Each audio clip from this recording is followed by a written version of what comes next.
سلام بیننده عزیز، خوش آمدید به برنامه خبری رادیوی آزادی. زرنگزی نوروز شو هستم. با جمع همکاران از پراگ و دوشنبه شما را همراهی میکنیم. حالا نگاه به سرخطی موضوعهای امروز 11 می. هلاکت باز یک جوان تاجیک در جنگ اوکراین. نزدیکانش میگویند نمیدانستند که او به جنگ رفته است. 60 میلیون دلار و درون های پوما کمک نظامی امریکا به تاجیکستان برای تامین امنیت در مرز با افغانستان. و تفاوت در نرخ فروش مواد سوخت در شمال کشور خریداران را در حیرت گذاشته است. چرا نرخ گاز در اشت نسبتاً ارزان است و در ناحیه‌های دیگر نه؟ مقامات روس خبری مرگ یک سرباز تاجیک ارتش روسیه در اوکراین را به پیوندانش رساندند. نزدیکان علی جان سفروی 25 ساله ساکن دهه جانسوز ناحیه فیض‌آباد گفتند که او در ارتش روسیه خدمت میکرد. به اطلاع مقامات روس علی جان روز 8 می کشته شده است. معلوم نیست که جوانی تاجیک در کدام شهری اوکراین و چگونه هلاک شده است. نزدیکانش نمیدانند که جسد او را به تاجیکستان می‌آورند یا نه. از آغاز جنگ در اوکراین 10 زاده تاجیکستان کشته شدند. جوانان تاجیکی که شهروندی روسیه را دارند وظیفه دارند در ارتش این کشور خدمت کنند. و از جبهه جنگ در اوکراین خبر می رسد که نیروهای اوکراینی در شهر خارکوف سربازان روسیه را به عقب نشینی مجبور کردند و جنگ در شرق و جنوب اوکراین ادامه دارد. امریکا گفته است ولادیمیر پوتین رئیس جمهوری روسیه به جنگ دراز آماده می شود. سفیر امریکا در تاجیکستان میگوید کشورش برای تامین امنیت به تاجیکستان 60 میلیون دلار دیگر کمک میکند. جان مارک پامرشایم ضمن یک نشست خبری در دوشنبه از خطر گروه‌های در شمال افغانستان گفت که نیت انجام عمل‌های تروریستی در خارج این کشور را دارند. مولا رجب یوسفی و شهلای عبدالله در نشست سفیر امریکا شرکت کردند. نشست خبری سفیر امریکا درباره 30 سال روابط ایالات متحده و تاجیکستان. سفیر از روابط دو کشور توصیف کرد و از میلیون ها دلار کمک امریکا به تاجیکستان یاد نمود. اما روزنامه‌نگاران این حرفهای سفیر را به چالش کشیده گفتند سرمایه‌گذاری امریکا به اقتصاد تاجیکستان در 30 سال ناچیز بود. جان مارک پامرشایم گفت آنها حق مجبور کردن سرمایه‌گذاران را ندارند و هر کشور باید با فراهم آوردن شرایط سرمایه را جلب کند.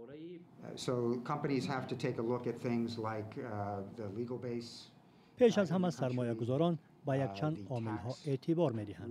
پیش از همه قبل از آنکه سرمایه گذاری خود را به یگان کشور وارد نمایند، این پیش از همه در بر می‌گیرد مسئله زمینه قانونگذاری، نظام اندازبندی در آن کشور و ساده بودن پیشبرد فعالیت.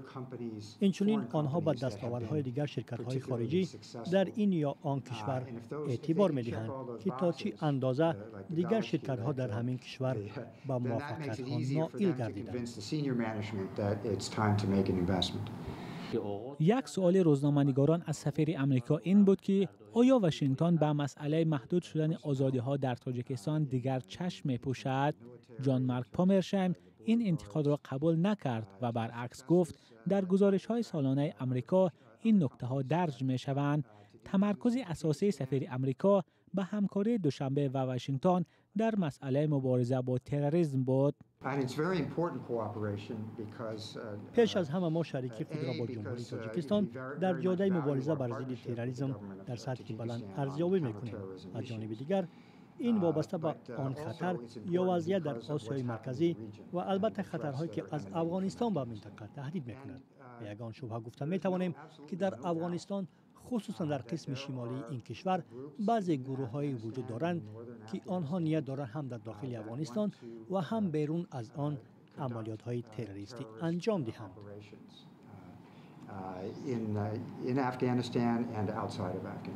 سفیر افزود همکاری آنها اساساً در دایره رسانیدن کمک‌ها به ارتش تاجیکستان برای پاسبانی مرز با افغانستان است. تاجیکستان و آمریکا 30 سال پیش روابط دیپلماتی برقرار کردند. در این مدت آمریکا به تاجیکستان حدود 2 میلیارد دلار کمک کرد. دوام 30 سال اخیر نهادهای دولتی و غیر دولتی آمریکا تاجیکستان را بارها به دلیل نقض پیوسته حقوق و آزادی‌های انسان پایمال شدن حقوق دینی و تعقیب دیگرندهشان انتقاد کردند. این تنقیدها معمولاً از سوی دوشنبه یا نادیده گرفته می شوند و یا هم زیر سوال برده می شوند. مولا رجب یوسف شهلای عبدالله، آزادی، دوشنبه. برنامه رو پای میگیریم. در شهر جنین در کناره غربی رود اردن با یک خبرنگار تلویزیونی الجزیره ویدئو گفتند. او در پی عملیات سربازان اسرائیل در این شهر کشته شد. شیرین ابواکله خبرنگار معروف فلسطینی این تلویزیون عربی از تیر تفنگ به هلاکت رسیده است. تلویزیون الجزیره سربازان اسرائیل را به قتل خبرنگار متهم کرد. در جریان عملیات یک خبرنگار دیگری فلسطینی مجروح شده است. ارتش اسرائیل گفت هنگام عملیات زیر تیربارانی سخت قرار گرفتند و آتش جوابی کشیدند. در بیانیه ارتش آمده است حادثه را تحقیق میکنند و فرضیه تیر خوردن خبرنگاران از دست فلسطینیان مسلح نیز تفتیش می شود. شکایت ساکنان از بالاروی نرخ در کشور در تاجیکستان از جمله نرخ مواد سوخت در ماه‌های اخیر زیاد است، اما نرخ گذاری در یک ناحیه شمالی کشور خریداران را در حیرت گذاشته است. در ناحیه اشتی ولایت سوخت نظر به دیگر منطقه ها گاز مایع یک سومانی ارزانتر فروخته می شود. چرا در یک جای امکان فروش مواد سوخت با نرخ نسبتاً ارزان وجود دارد و در جای دیگر نه؟ فرزان محمدی گزارش می دهد. در اکثر تابلوهای نقطه فروش سوزشواره در ناحیه اشت نرخ یک لیتر گاز مایع از 5 تا 5 سومانی و 30 درم نوشته شده است. فروشندگانش سببی به این حد ارزان فروختن این نوع سوزشواری را شرح دادن نمیخواهند، ولی در صحبت‌های بدون ثبت میگویند با این راه میخواهند خریداران زیاد را جلب کنند. آنها میگویند هرچند فایده زیاد به دست نمیآورند اما زیان هم نمیبینند. ناحیه اشت با ناحیه پاپ ازبکستان همسرحد است و بعد کاهش بیماری همگیر مرز دو منطقه را برای هم باز کردند. همین نوع سوزشواره در شهر خوجند تقریباً 2 ماه به این سو از 6 تا 6 سومانی و 30 درم نرخ گذاری شده است. فروشندگان اینجا نیز به طور رسمی این را شرح نمیدهند، ولی میگویند اگر از این نرخ ارزانتر فروشند زیان میبینند. این وضع در ذهن اکثر خریداران سوال‌های را خلق کرده است که چرا در یک منطقه دوردست تاجیکستان امکان ارزانتر فروختن هست و در شهر و ناحیه‌های نزدیک به مرکز نمی‌توانند نرخ را پایین‌تر کنند، در حالی که به گفته فروشندگان منبع‌های انتقال گاز مایع یک سرچشمه دارد. بیشتر نقلیات‌های سبکرو در تاجیکستان از گاز مایع استفاده می‌کنند و بالا و پایین رفتن نرخ این نوع سوزشواره به جیب اکثر مردم میان حال در کشور تاثیر دارد. سال گذشته نرخ گاز مایع در تاجیکستان به طور بی‌سابقه بالا رفته یک مدت از 8 سومانی هم زیاد شده بود.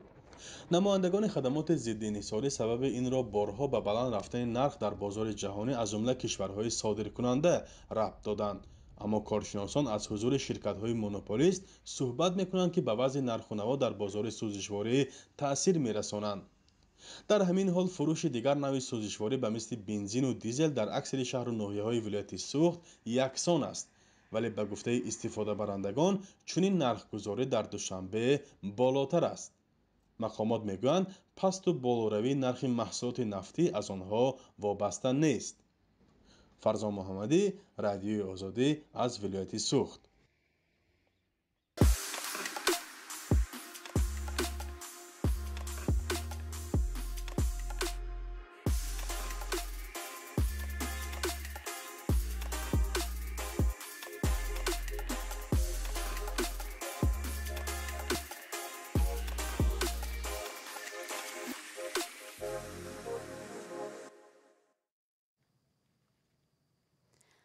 در قرقیزستان دوام یک سال اخیر نرخ مواد غذایی 14% بالا رفته است. در بانک ملی این کشور میگویند که نرخ خوراک و محصولات دیگری نیاز اول با سبب جنگ در اوکراین بالا رفته است. افزایش نرخ‌ها هم خریداران و هم فروشندگان را ناراحت کرده است. شهلای گلخواجه موضوع را ادامه می‌دهد.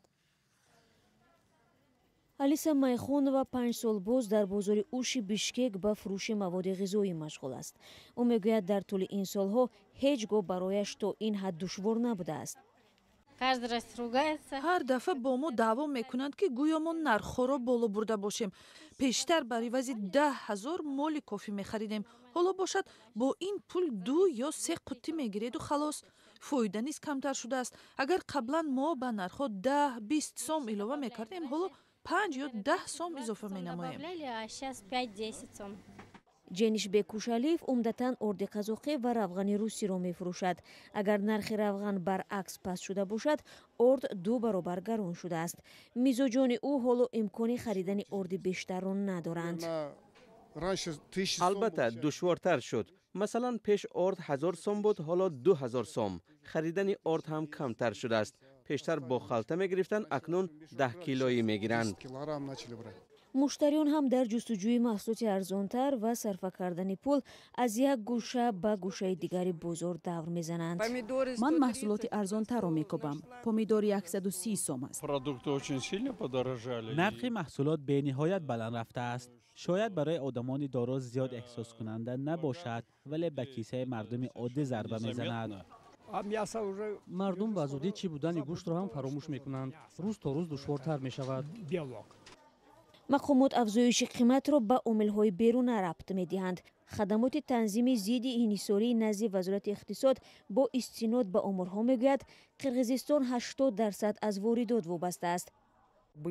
девони вазирон дар ин замина як қатор тадбирҳо андешид. шумо медонед ки барои қанд ва равғани растанӣ арзиш аз андози иловашуда ба сифр расонида шуд ки ин ҳам барои ба эътидол овардани нархҳо мусоидат мекунад. аммо аз нигоҳи иқтисоддон Азамат Акинеев ин танҳо ибтидои кор аст. нархҳо минбаъд ҳам баланд мешаванд, зеро воридкунандагони асосии маводи ғизоӣ Русия ва Украина мебошанд ва ҷанг ба истеҳсолоти онҳо таъсири ҷиддӣ хоҳад расонд. барои таъсиррасонӣ ба вазъият Бонки миллӣ ва ҳукумат фишангҳои хеле маҳдуд доранд. тамоми иқтисодиётро комилан аз нав сохтан лозим аст. яъне имсол ҳам болоравии нарх идома хоҳад ёфт. бонки ҷаҳонӣ ҳушдор медиҳад ки то охири соли ҷорӣ иқтисоди ин кишвар метавонад 5% коҳиш ёбад. барномаро идома медиҳем. мушкили сокинони деҳоти дурдасти минтақаи Кӯлоб ки аз набуди бемористони муҷаҳҳаз ва хизматрасониҳои тиббӣ азият мекашиданд, барои муддате ҳал шуд. дармонгоҳи сайёре дар ин минтақа сокинонро ройгон ташхис мекунад. маҳмуҷон раҳматзода гузориш дорад. ин мошинҳои гаронвазн барои боркашонӣ нестанд. дар ҳар яки он таҷҳизоти замонавии тиббӣ насб шудааст. инҳо дармонгоҳи сайёранд. 4 моҳи пеш вориди Кӯлоб шудаанд. дар ин муддат ҳазорон нафар аз ташхиси ройгони ин дармонгоҳҳо гузаштаанд. ана мардум омада бепул ташхис карда истоданд. мардума саломатиша инҷа дидем ки бисёр мутахассис аст. ҳамин муносибатшон нағз, ҳурмат эҳтиромшон нағз. дармонгоҳи сайёрро муассисаи байналмилалии хайрияи подшоҳии Саудия Абдуллоҳ ибни Абдулазиз дар доираи барномаи Фоли хайр ба мардуми Кӯлоб тақдим кард.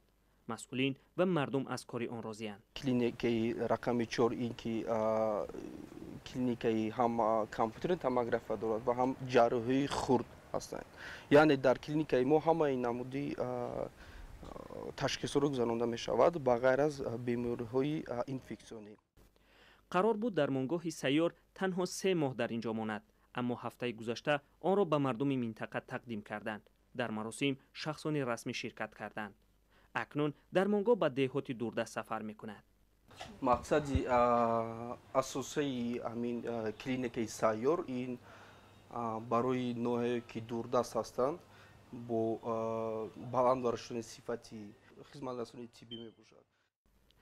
дармонгоҳи сайёр 5 соли дигар ба мардуми минтақаи Кӯлоб хидмат хоҳад кард. сокинони камбизоат аз кори он шоданд, чун муроҷиати онҳо ба ташхисгоҳ ва бемористонҳо зиёда аз 300 сомонӣ харҷ дорад ва дармонгоҳи сайёр бепул аст. ин аст ки ҳар рӯз то 700 нафар дар он сабти ном мешавад. маҳмуҷон раҳматзода, Озодӣ, Кӯлоб. бо ташаккур аз шумо бинандагони азиз, барномаи ахбори Озодиро ба поён мебарем. худо нигаҳдоратон.